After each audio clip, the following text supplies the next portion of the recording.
State का next topic शुरू करते हैं और वो टॉपिक है गोले की त्रिज्या और निकटतम दूरी में संबंध। यहाँ पर जो निकटतम दूरी है वो किन्हीं तो जो गोले जो आपस में एक दूसरे को टच कर रहे हैं उनके केंद्रों के बीच की दूरी से है।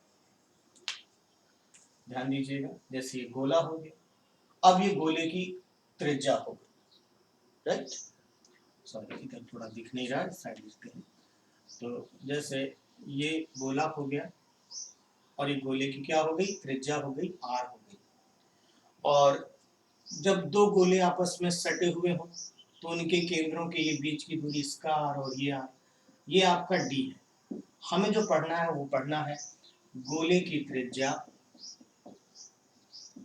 गोले की त्रिज्या और निकटतम दूरी में संबंध, और निकटतम दूरी में संबंध।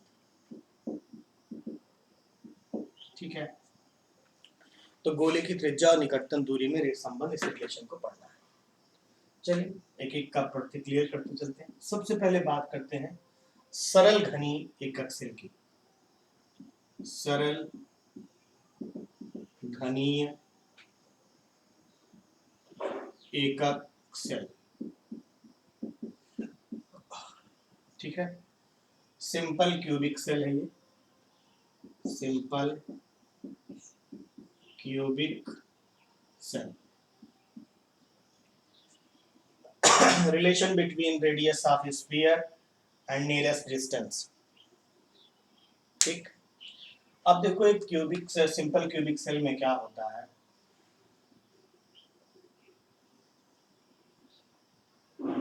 ध्यान दीजिएगा। एक सिंपल क्यूबिक सेल में कॉन्स्टिट्यूएंट पार्टिकल केवल कार्नर पर होते हैं। घटक कण कहाँ होते हैं, कार्नर पर होते हैं, केवल कोनों पर होते हैं। तो अब देखो जैसे ये यहां हो गया और ये यहां हो गया, तो ये इस तरीके से क्या होगा कि हर कार्नर पर एक एक गोले होंगे और ये 8 गोले, ये जो आप ऐसे देख रहे हो कि ये ऐसे 1 2 देख रहे हो ना, ऐसे 3 4 5 6 7 8 होंगे, इन्हीं से ये क्यूब बना हुआ है। ऐसे इमेजिन करो, देखो ऐसे बनेगा, कुछ ऐसे हुआ है।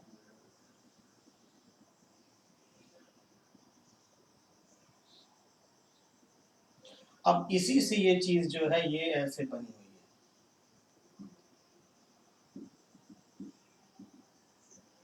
समझ में आ रहा। तो ये इन 8 से मिल करके ये क्यूब फॉर्म हुआ है। कुछ इमेजिन कर पा रहे होगे मेरी बात को। तो ये 8 से ये चीज फॉर्म हुई, ये क्यूब फॉर्म हुआ है, समझ में आ रहा है। तो अब देखो ये दोनों गोले दूसरे को टच कर रहे हैं, ये स्कार है, ये स्कार है, इस गोले की त्रिज्या है, इस गोले की त्रिज्या। तो यहाँ पे तो हम नियरेस्ट डिस्टेंस बहुत आसानी से निकाल सकते हैं, आ रहा है समझ में। अब यहाँ पे हम जो है नियरेस्ट डिस्टेंस हमारा क्या आ जाएगा, यहाँ पे नियरेस्ट डिस्टेंस आ जाएगा d इक्वल टू आर। यही तो है, दोनों के केंद्र ये सेंटर को मिला रहा है ना, ये नियरेस्ट डिस्टेंस d हमारा क्या आ जाएगा, 2r आ जाएगा, और r इक्वल आ जाएगा d बाई 2। तो एक सिंपल क्यूबिक सेल के लिए जो है वो d क्या होता है, d इक्वल 2r होता है और r इक्वल होता है d बाई 2। ठीक, ये आ चुका है, ठीक है। आगे बढ़ते हैं, इसके नेक्स्ट है, अगला टॉपिक है, ध्यान दीजिएगा। अब बात करते हैं बॉडी सेंटर्ड क्यूबिक की। अंतः केंद्रित एकक सेल,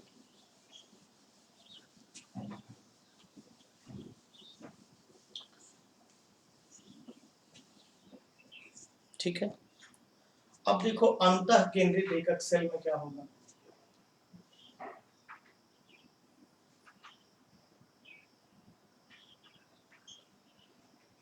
एक अंतः केंद्रित एकक सेल में जो घटक कण होते हैं वो कोनों पर तो होते ही हैं, साथ में एक घटक कण जो है ना वो केंद्र में भी होता है, यही तो पढ़े हो।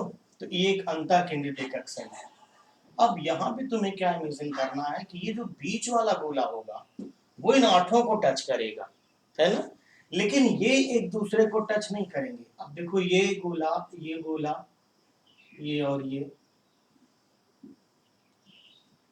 कॉन्सेप्ट समझना। और ये गोला, अब ये जो बीच वाला गोला होगा वो इन 8 को टच करेगा, लेकिन ये एक दूसरे को टच नहीं करेंगे। ये ऊपर के चारों गोले आपस में एक दूसरे को टच नहीं करेंगे। और ये गोला ये इन नीचे के चारों को, ऊपर के चारों को टच करेगा, नीचे के भी चारों को टच करेगा, लेकिन ये आपस में एक दूसरे को टच नहीं करेंगे। तो जब ये गोला इसको टच कर रहा है, ये वाला गोला इसको टच कर रहा है, ये वाला इसको टच कर रहा है, तो नियरेस्ट डिस्टेंस तो इसी से निकलेगी ना, क्योंकि ये जो बीच वाला गोला है वो जो जो टच कर रहा है उसी से ही तो आप जो है निकटतम दूरी को निकालोगे। मेरी बात समझ रहे होगे। देखो कुछ इस तरह का सिचुएशन है, जैसे ये एक बॉल हो गई, अब इस पर एक बॉल, सॉरी, अब इस पर एक गेंद ऐसे लगी हुई है ना, पीछे की साइड ऐसे, ऐसे इस साइड एक लगी है, ऐसे ये लगी है। थोड़ा इमेजिन करना भाई, उतना तो मैं नहीं ड्रा कर पाऊंगा, लेकिन कोशिश करूंगा कि मैं आपको अपनी बात समझा दूं।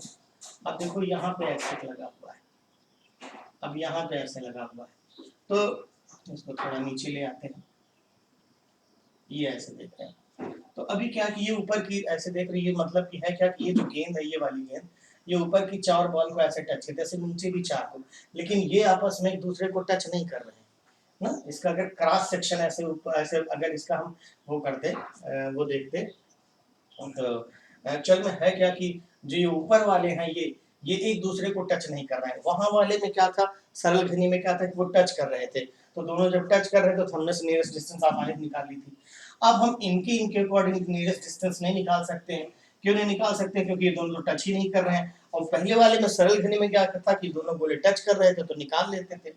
अब हमको इसके करेस्पॉन्डिंग निकालना है, इस बीच वाले के अकॉर्डिंग निकालना है, क्योंकि अगर हम ये चीज फाइंड कर लें, ये दूरी फाइंड कर लें, डायगोनल ये विकर्ण अगर हम फाइंड कर लें, तो हम जो है निकटतम दूरी का पता लगा लेंगे। तो जरूरत है कि इस विकर्ण को पता किया जाए, ये विकर्ण, क्योंकि ऐसे बीचों बीच है, तो इस विकर्ण को पता करना चाहेंगे। क्यों पता करना चाहेंगे? अब मैं इसको इन गोलों को थोड़ा बड़ा बनाकर आपको अपनी बात समझाता हूँ कि देखो ये बाकी को छोटा ही रखता हूँ ताकि आपको दिक्कत होने, तो सब उसी में एक जैसा हो जाएगा अभी। और ये गोला जो बीच वाला है, ठीक है। अब मैं थोड़ा बड़ा इसको ऐसे ड्रा करता हूँ कि ये गोला इस साइड वाला हो गया, या आगे आगे की साइड। ये जो हमारा गोला हो गया ये बीच वाला गोला हो गया जो टच कर रहा है, और ये वाला गोला इस कॉर्नर पीछे वाले कॉर्नर पर हो गया, ठीक है। ये आगे वाले कॉर्नर पर, ये बीच में, और ये पीछे वाले कॉर्नर पर। तो देखो एक डायगोनल ऐसे ड्रा हो रहा। अब हमें क्या करना है कि यही हाफ पता करना है, यही चीज पता करनी है, यही डी है हमारा। लेकिन डी फाइंड करने के लिए पहले ये पूरा डिस्टेंस पता करना होगा। अब इसको पता करने के लिए हम कैसे फाइंड करेंगे, आइए समझते हैं इस बात को, ठीक है। सबको आ रहा होगा समझ में? ध्यान से सुनिए, इत्मीनान से चीजें क्लियर होंगी, बस ध्यान से समझना। अब हमें ये फाइंड करना है, ये डायगोनल। लेकिन इस डायगोनल को फाइंड करने के लिए हमें पहले इसकी जरूरत पड़ेगी, है ना। जब हम इस एज लेंथ को, इस एज लेंथ को जानते रहेंगे तभी तो हम इसको निकाल पाएंगे। तो जरूरत पहले हमको इसकी है और इसकी है। अब हमने सपोज किया कि घन के हर भुजा की लंबाई जो उसकी एज लेंथ है वो ए है, ए कंसीडर कर लिया कि घन के प्रत्येक भुजा की लंबाई क्या है, ए है, हमने ए मान लिया, ठीक। माना घन के भुजा की माना घन के प्रत्येक भुजा की लंबाई ए है। let the edge length of let the each edge length of the cube is a। Suppose किया कि सबका जो है वो एज लेंथ क्या है, ए, मान लिया। अब क्या करेंगे, अब इसे फाइंड करना है। इसे फाइंड करने के लिए ये चाहिए, राइट। अब इसके लिए एक राइट एंगल ट्राइंगल ड्रा किया पहले, ए बी सी और ये ए सी डी। अब एक राइट एंगल ट्राइंगल, एक समकोण त्रिभुज है एबीसी। इस एबीसी से हम पहले एसी फाइंड करेंगे, और जब हमें एसी मिल जाएगा तो एसी के बिहाफ पे एडी फाइंड करेंगे, और इसी एडी का जो हाफ होगा वो हमारा नियरेस्ट डिस्टेंस होगा, ठीक है। और नियरेस्ट डिस्टेंस आ गया तो r इक्वल डी बाई 2 होता ही है, इस एडी का हाफ r हो जाएगा। तो जरूरत है पहले इस एडी को फाइंड किया जाए। तो इसके लिए पहले एबीसी आते, हमने यहाँ पे लिखा समकोण त्रिभुज एबीसी से right angle triangle ABC, AC square क्या हो जाएगा, AC स्क्वायर हो जाएगा आपका AB square plus BC square, right. अब देखो यहाँ पे जो घन की भुजा की लंबाई है वो आपने A कंसीडर करी है, तो क्या हो जाएगा A square plus A square आ जाएगा 2A स्क्वायर, तो AC इक्वल क्या हो जाएगा √2A स्क्वायर, तो आ जाएगा A√2। तो इस तरह देखो पहले हमको AC मिल गया। अब जब हमको AC मिल गया तब AD को फाइंड करते हैं, राइट है, from the right angle triangle ACD। अब इस ACD से हम AD को निकालेंगे, तो क्या लिखेंगे AD स्क्वायर इक्वल, अब AD square equal AC square plus CD square, right, AC square plus CD square. AC क्या पाए हो A√2 पाए हो, तो A√2 का whole square plus A square. अब A√2 का whole square 2A square plus A square आ गया 3A स्क्वायर आ गया, तो AD इक्वल क्या हो जाएगा, AD इक्वल हो जाएगा √3A स्क्वायर, √3A स्क्वायर का मतलब हो गया A√3। इस तरह देखो AD आ गया हमारा। अब जब AD आ गया तो हो गया सॉल्व, आगे का काम क्या करेंगे अब नियरेस्ट डिस्टेंस निकालेंगे। तो जो हमारा जो नियरेस्ट डिस्टेंस है, जो निकटतम दूरी है, वो निकटतम दूरी से लाइन खींच दे रहा हूं। अब यहाँ पे हमारी जो निकटतम दूरी है, निकटतम जो दूरी है, जो नियरेस्ट डिस्टेंस है वो है AD क्या कहते हैं कि इसी AD का हाफ, तो हम यहाँ पे क्या लिखेंगे D equal AD/2, right. AD कितना आया है A√3 आया है, ये हमारा D आ गया। अब हम गोले की त्रिज्या निकालेंगे, रेडियस ऑफ स्फीयर, तो गोले की त्रिज्या निकाल लेते हैं, गोले की त्रिज्या रेडियस ऑफ स्फीयर निकाल लेते हैं, तो radius of sphere R equal क्या हो जाएगा, R इक्वल हो जाएगा D/2। D कितना फाइंड किए हो A√3/2 ना, यही तो है तुम्हारा D, और अपॉन 2 ये है, तो ये हो जाएगा A√3/4। क्लियर, ये R आ गया, ये हमारा R आ गया, और वो D मिल गया, D मिल गया A√3/2। क्लियर, तो ये हो गया गोले की मतलब एक अंतः केंद्रित सेल के लिए, किसके लिए, एक अंतः केंद्रित सेल के लिए हो गया, अंतः केंद्रित एकक सेल के लिए, एक बॉडी सेंटर्ड क्यूबिक के लिए ये चीज हो गई। यहाँ तक सबको क्लियर हुआ होगा। अब इसके बाद आगे बढ़ते हैं और फेस सेंटर्ड क्यूबिक की बात करते हैं, ठीक है, ध्यान दीजिएगा, इसको भी खुराक चाहिए है? आप सबकी तरह, तो इसको खुराक दे दी जाए थोड़ा। अब बात करते हैं फेस सेंटर्ड क्यूबिक की, फलक केंद्रित एकक सेल की।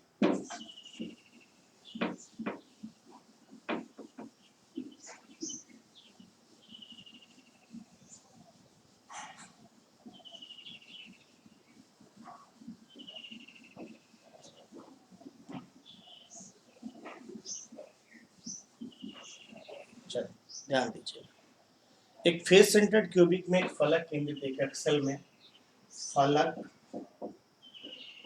केंद्रित एकक सेल, ठीक है। अब एक फलक केंद्रित एकक सेल में ये चीज कैसे फाइंड करेंगे, ध्यान दीजिए। फलक केंद्रित एकक सेल में घटक कण कोनों पर होते हैं और प्रत्येक फलक के केंद्र पर होते हैं,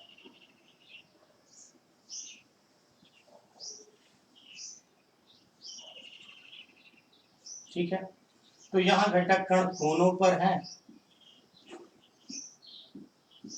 और प्रत्येक फलक के केंद्र पर भी है। अब इस फलक के केंद्र पर होने की वजह से ये चारों गोले आपस में एक दूसरे को टच नहीं कर पाते हैं, जैसे सरल घनी में करते थे टच, जैसे सरल घनी पहले वाले में करते थे, उस तरीके से चारों आपस में एक दूसरे को टच नहीं कर पाते। अब यहाँ पर ये जो बीच वाला जो गोला है वो गोला लेकिन इन चारों गोलों को क्या करता है, टच कर रहा होता है। अब हमको इसी के अकॉर्डिंग ये चीज निकालनी है, तो अगर हम ये लेंथ पता कर लें, ये वाली एज लेंथ पता कर लें, तो हमारी प्रॉब्लम सॉल्व हो जाएगी। क्यों? क्योंकि ये वाला गोला ये वाले गोला एक दूसरे को टच कर रहा है, ये वाला गोला एक दूसरे को टच कर रहा है, लेकिन बाकी कोई गोला एक दूसरे को टच नहीं कर रहा है। तो हमें नियरेस्ट डिस्टेंस के लिए ये वाला डायगोनल पता होना चाहिए। तो हमने एक राइट एंगल ट्रायंगल ड्रा करा ABC। ठीक, इस बात को आपको एक क्रॉस सेक्शन एरिया से समझाते हैं कि अगर आज इसका ऐसे क्रॉस किया गया होता, ऊपर से इसका एक अनुप्रस्थ काट लिया गया होता, क्रॉस सेक्शन एरिया लिया गया होता, तो ये हमारा ये बीच वाला गोला होता, ये वाला, और सॉरी ये हमारा बीच वाला एक गोला होता ऐसे, और ये गोला होता इस कार्नर वाला, और ये गोला होता इस कार्नर वाला। ऐसे ये देखो ये गोले आपस में ऐसे होते, ठीक है। तो अब ये कोई गोला एक दूसरे को टच नहीं कर रहा है, लेकिन ये गोला सबको टच कर रहा है। हमें जरूरत इसी की है कि अगर हम ये फाइंड कर लें, अगर हम ये चीज पता कर लें, ये पता कर लें, यानी ये ABC है हमारा, समझ में आ रहा है? तो ये आ रहा है, ये आ रहा है, ये आ रहा है, 4R बन रहा है ना, ये आप देख रहे हो। तो ये चीज अगर AC पता चल जाए हमको, तो D हमारा क्या होगा, AC/2 होगा ना, यही तो है। और R होगा, R जो होगा वो D/2 हो जाएगा, तो निकाल ही लेंगे। तो अब आते हैं, मान लिया कि घन के प्रत्येक भुजा की लंबाई क्या है, A है। घन के प्रत्येक भुजा की लंबाई को हमने क्या मान लिया, A मान लिया। Let the edge length of each, let the each edge length is A, सबका एज लेंथ क्या है, A। तो उसके बाद हमने right angle triangle, from the right angle triangle ABC, समकोण त्रिभुज ABC से क्या हो जाएगा, AC² इक्वल हो जाएगा AB² plus BC², A² plus A², right, A² plus A² आ गया। अब ये आ गया 2A² आ गया। अब देखो AC इक्वल क्या हो जाएगा, AC इक्वल हो जाएगा √2A², यानी आ गया A√2। क्या आ गया, A√2 आ गया। अभी हमको AC मिल गया। जब AC मिल गया तो ये डिस्टेंस हमको मिल गई, वो डिस्टेंस क्या मिल गई, A√2 मिल गई। इसी का हाफ ही तुम्हारा D है, नियरेस्ट डिस्टेंस है, तो निकटतम दूरी भी मिल जाएगी। अब देखो जो निकटतम दूरी होगी वो होगी, निकटतम दूरी नियरेस्ट डिस्टेंस होगी, D इक्वल होगा AC/2। AC कितना पाए हो, A√2 पाए, A√2/2 कर दिया, D आ गया। R इक्वल क्या होता है, R इक्वल D/2 होता है। अब ये हो जाएगा A√2/2 ना, ऐसे करके आएगा, आ जाएगा A√2/4। तो इस तरीके से देखो हम लोगों ने नियरेस्ट डिस्टेंस फाइंड कर ली और ये चीजें कर ली। क्लियर?